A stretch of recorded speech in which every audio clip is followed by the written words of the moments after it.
ராஜயோகம் டிவி நேயர்கள் அனைவருக்கும் வணக்கம். நான் சுகன்யா உங்களோட இணையிறது. நம்ம ராஜயோகம் டிவில ஆன்மீக தகவல் நிகழ்ச்சியில இருக்கோம். நம்ம ஆன்மீக தகவல் நிகழ்ச்சியை எடுத்து சொல்றதுக்காக ராஜயோகம் டாக்டர் கே ராம் சார் அவர்களை நிகழ்ச்சிக்குள்ள வெல்கம் பண்ணிடலாம். வணக்கம் சார். வணக்கம் சார், நம்ம ஆன்மீக தகவல் நிகழ்ச்சியில மக்களுக்கு பயனளிக்கக்கூடிய நிறைய தகவலை நீங்க சொல்லிட்டு வரீங்க சார். அந்த வகையில குறிப்பா எல்லாருமே இந்த ஜாதகத்துல கலத்தர தோஷம் இருந்தா ரொம்ப கெடுதல் அப்படி இப்படின்னா சொல்லிட்டே இருப்பாங்க. நிறைய பதிவுகள்லயும் நாங்க கேட்டிருக்கோம். கலத்தர தோஷம்னா என்ன சார்? பொதுவாகவே ஜாதகப்படி பல்வேறு விதமான தோஷங்கள் இருந்துகிட்டு இருக்குது. இருந்தாலும் தோஷமுள்ள ஒரு ஜாதகத்தில் யோகம் அப்படிங்கிறது நிச்சயமாக இருந்துகிட்ருக்கும். அந்த வகையில் இந்த தோஷங்கள்லேயே பார்த்திங்கன்னா கல்யாண வயசில் இருக்கக்கூடிய இளைஞர்களை பெரிதும் பாதிக்கக்கூடியது அல்லது பெரிதும் அவங்க சஞ்சலப்படுத்தக்கூடியது இந்த கலத்தர தோஷம் அப்படிங்கிற தோஷம்தான். நம்ம காதல் பண்ணி கல்யாணம் பண்ணாலும் சரி, வீட்டில் பெரியவங்க பார்த்து கல்யாணம் முடிவு பண்ணாலும் சரி, ஒரு கட்டத்தில் கல்யாணம் அப்படிங்கிற கட்டத்தில் இந்த ஜாதக கட்டத்தை பார்க்கும் பொழுது தேவையில்லாத கலத்தர தோஷத்தை கேள்விப்படும் பொழுது கலக்கம் அப்படிங்கிறது நிச்சயமாக வந்துட்டுருக்கும்.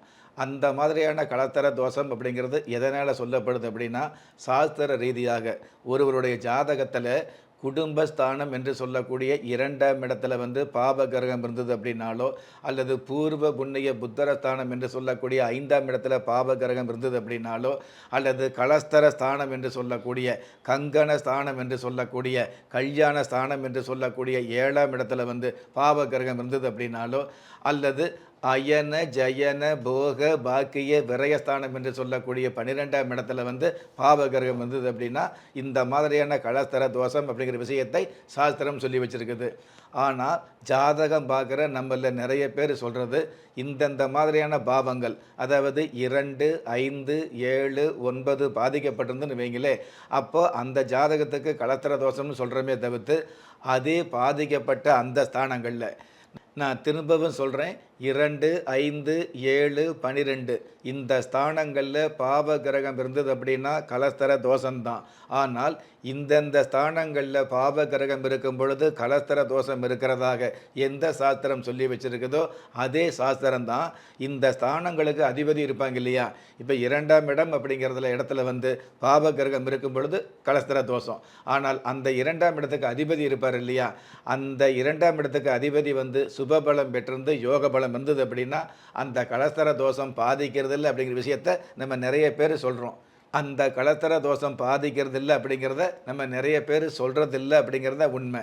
சாஸ்திரம் அப்படிங்கிறது ஒரு மனுஷால பயமுறுத்துவதற்காக அல்ல, வரக்கூடிய விஷயங்களை எடுத்து சொல்லி அதிலிருந்து உங்களை பாதிக்காமல் காப்பாற்றக்கூடிய அமைப்பு தான் சாஸ்திரத்துக்கு அதிகமாக வந்துட்டு இருக்குது. ஆனால் பாதியளவு பயப்படக்கூடிய விஷயத்தை தான் சொல்கிறோமே தவிர்த்து மீதி இருக்கக்கூடிய சந்தோஷப்படக்கூடிய விஷயத்தை நிறைய பேர் சொல்கிறதில்ல அப்படிங்கிறது வருத்தப்பட வேண்டிய விஷயம் வந்துட்டுருக்குது. ஒரு கால் உங்களுடைய ஜாதகத்தில் இந்த மாதிரியான 2, 5, 7, 12 ஸ்தானங்களில் பாவ கிரகம் இருக்கும் பொழுது கலத்தர தோஷம் அப்படிங்கிறத நீங்கள் நம்பலாம். ஆனால் இந்த ஸ்தானங்களுக்கு அதிபதி ஆட்சி உச்சமாக இருந்தது அப்படின்னா அல்லது யோக பலம் பெற்றிருந்தது அப்படின்னா கண்டிப்பாக அந்த கலத்தர தோஷம் உங்களுடைய வாழ்க்கையில் பாதிக்கிறது இல்லை அப்படிங்கிற விஷயத்தையும் நீங்கள் தெரிஞ்சுக்கலாம். இந்த மாதிரியான கலத்தர தோஷம் இருக்கக்கூடியவங்களுக்கு எந்த மாதிரியான பாதிப்பு வருதுன்னு எடுத்துக்கிட்டோம் அப்படின்னா, பாதிப்பு அப்படிங்கிறது கல்யாண வயசில் நடக்க வேண்டிய கல்யாணம் தடை ஏற்படுது. நம்ம கடுமையான விரதம் இருந்து நிறைய கோயிலுக்கு போய் நிறைய வேண்டுதல் வச்சு நிறைய பிரார்த்தனை வச்சு எப்படியாவது கல்யாணம் நடக்கணும் அப்படிங்கிறதுக்காக கையெடுத்து கும்பிட்டு கல்யாண ஏற்பாடு பண்ணணும்னு வைங்களே, அந்த கல்யாண ஏற்பாடு நடக்கும். ஆனால் பத்திரிக்கை அடித்து ஊரை கூட்டி மேளம் கொட்டும் பொழுது இந்த கல்யாணம் சம்மந்தப்பட்ட விஷயங்களில் தடை ஏற்படுது அப்படிங்கிறது ஒரு சில ஜாதகத்துக்கு இருக்குது அப்படிங்கிறது மறுக்க முடியாத உண்மை. இன்னும் ஒரு சில பேர் கடுமையான இறை வழிபாடுகள் மூலமாக ஏதாவது ஒரு வகையில் நிச்சயம் பண்ணி பல தடைகளுக்கு அப்புறம் திருமண சம்மந்தப்பட்ட விஷயங்களை நடத்தினதுக்கப்புறம் அந்த இருவருமே சேர்ந்து வாழ முடியாத ஒரு சோகம் ஏற்பட்டுறது அப்படிங்கிறத உண்மை. திருமண வாழ்க்கையில் லாபம் அப்படிங்கிற சந்தோஷத்தை பார்க்குறத விட அதே திருமண வாழ்க்கையில் சோகம் அப்படிங்கிற சந்தேகத்தை ஏற்படுத்திடுது அப்படிங்கிறது மறுக்க முடியாத உண்மையாக வந்துட்டு இருக்குது. ஆக இந்த மாதிரியான கலத்தர தோஷ சம்பந்தப்பட்ட விஷயங்களை ஜாதக பொருத்தம் பார்க்கும் பொழுது வெறுமனே நட்சத்திர பொருத்தம் அப்படிங்கிறத விட இந்த ஜாதக பொருத்தத்தை பார்த்து இந்த மாதிரியான தோஷங்களை தவிர்த்து அல்லது தோஷங்களுக்கு உண்டான பரிகார வேண்டுதல் வச்சுக்கிட்டு அதற்கப்புறம் உங்களுடைய திருமணம் இருந்தது அப்படின்னா அந்த திருமணத்தில் மறுமணம் இல்லாத மார்க்கங்களை சந்திக்க முடியும் அப்படிங்கிறது சாஸ்திர ரீதியான உண்மை. ஓகே சார், இந்த கலத்தர தோஷத்தினால பாதிக்கப்படக்கூடியவங்களுக்கு நம்ம குலதெய்வ விருட்சம் எந்த மாதிரியான உபயோகமா இருக்கும் சார்? பொதுவாகவே கலத்தர தோஷ சம்பந்தப்பட்ட விஷயங்கள் எந்த ஜாதகத்தில் இருக்குதோ அந்த ஜாதகப்படி உண்டான பரிகாரத்தை பண்ணும். பொதுவாகவே கலத்தர தோஷம் அப்படிங்கிறது எந்த ஜாதகத்தில் இருந்துகிட்டு இருக்குதோ அந்த ஜாதகத்தை பார்த்து அந்த ஜாதகப்படி பண்ண வேண்டிய பரிகாரத்தை சரியாக பண்ணும் பொழுது சொந்த வாழ்க்கை நல்லா இருக்கும் அப்படிங்கிறது உண்மை. இருந்தாலும் இந்த மாதிரியான விஷயங்களை, இந்த கலத்தர தோஷ சம்பந்தப்பட்ட விஷயங்களுக்கு கண்ட பரிகாரம் அப்படிங்கிறத விட உங்களுடைய ஜாதகப்படி பண்ண வேண்டிய உண்மையான பரிகாரத்தை நன்மையாக சொல்லக்கூடிய அமைப்பு இந்த குலதெய்வ விருட்சத்துக்கு சிறப்பாகவே வந்துட்டு இருக்கும். ஒன்று, பரிகார நிவர்த்தி பண்ணக்கூடிய பாக்கியங்களை கொடுக்கும், அதற்கு உண்டான வாய்ப்புகளை கொடுக்கும். இல்லை அப்படின்னா இந்த தோஷமுள்ள ஜாதகத்துக்கு இதே மாதிரி சரியான தோஷமுள்ள இன்னொரு ஜாதகத்தை இணைக்கக்கூடிய பாக்கியத்தை குலதெய்வ விருட்சம் நிச்சயமாக கொடுக்கும். குலதெய்வ விருட்சம் உங்களுடைய வீட்டுக்கு வந்ததுக்கப்புறம் கலத்தர தோஷமுள்ள இந்த ஜாதகத்துக்கு இன்னொரு ஜாதகர் பிறந்து வர்றாருன்னு சொல்ல முடியாது.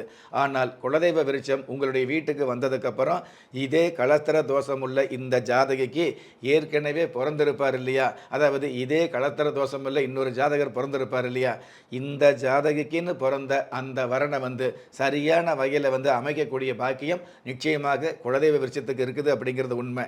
எதனால்? குலதெய்வ சம்பந்தப்பட்ட அனைத்து விதமான பூஜைகளையும், 6 கால பூஜை சம்பந்தப்பட்ட விஷயங்களையும், பிரம்ம முகூர்த்த சம்பந்தப்பட்ட மிகப்பெரிய பூஜைகளை சரியான வகையில் செஞ்சுருக்கிறதுனால கண்டிப்பாக உங்களுடைய கல்யாண வாழ்க்கை நல்லா இருக்கும் அப்படிங்கிறது நாசுக்காக இல்லை, மிகப்பெரிய நடுநிலையோடு சொல்ல கடமைப்பட்டிருக்கிறேன். சார், நம்ம குலதெய்வ விருட்சம் இவ்வளோ மேன்மை அளிக்கக்கூடியவையா இருக்குங்கிறது ஒரு பெரிய ஆச்சரியம் சார். நிகழ்ச்சிக்கு இணைந்தமைக்கு நன்றி சார். நன்றி. நம்ம ராஜயோகம் டிவியில் ஒளிபரப்பாகக்கூடிய ஆன்மீக தகவல், தினசரி ராசி பலன்கள், உங்களுக்கான அதிர்ஷ்ட எண்கள், அதிர்ஷ்ட நிறங்கள், அதிர்ஷ்ட எழுத்துக்கள் போன்ற விஷயங்களை உடனுக்குடன் நீங்கள் தெரிஞ்சுக்கணும் அப்படின்னு நினச்சிங்கன்னா நம்ம ராஜயோகம் டிவியை சப்ஸ்கிரைப் பண்ணுங்கள், ஷேர் பண்ணுங்கள். கண்டிப்பாக அந்த பெல் பட்டனை ப்ரெஸ் பண்ண மறந்துடாதீங்க. வணக்கம். திறமை இருந்தும் வறுமையில் வாடுகிறீர்களா? விதியை நொந்து விரக்தியில் இருக்கிறீர்களா? முயற்சிகள் செய்தும் முன்னேற்றம் கிடைக்கவில்லையா? களஸ்திரம் அமையாமல் கவலைப்படுகிறீர்களா? தாய்மையடையாமல் தவித்து நிற்கிறீர்களா? நவரத்தினம் போட்டும் நன்மைகள் கிடைக்கவில்லையா? பெயர் மாற்றம் செய்தும் பிரயோஜனம் இல்லையா? எந்திரத்தை நம்பி மந்திரத்தை சொல்லியும் மாற்றம் கிடைக்கவில்லையா? எண்கணிதத்தை நம்பி எழுத்தை மாற்றியும் ஏற்றம் கிடைக்கவில்லையா? வாஸ்துவை நம்பி வாசலை மாற்றியும் வளம் காணவில்லையா? ஹோமத்தை வளர்த்து யாகத்தை செய்தும் யோகத்தை காணவில்லையா? திரும்பிய பக்கமெல்லாம் திண்டாட்டங்களையே சந்தித்த உங்களை யார் கைவிட்டாலும் ஆன்மீகம் கைவிடாது. ஆம், அண்ட நிழலுமில்லை, ஆதரிக்க யாரும் இல்லாதவர்களை குலதெய்வம் கைவிடுவதில்லை. கிள்ளிக் கிடைக்கக்கூடிய யோகங்களை அள்ளிக் கொடுக்கக்கூடிய ஆன்மீக அற்புதம் குலதெய்வ விருட்சம். திக்கற்ற யாவரும் ஒப்பற்ற பயன்பெற வாங்கி பயனடைவீர். குலதெய்வ விருட்சம். குலதெய்வ விருட்சம், குடும்பமே சுபிட்சம்.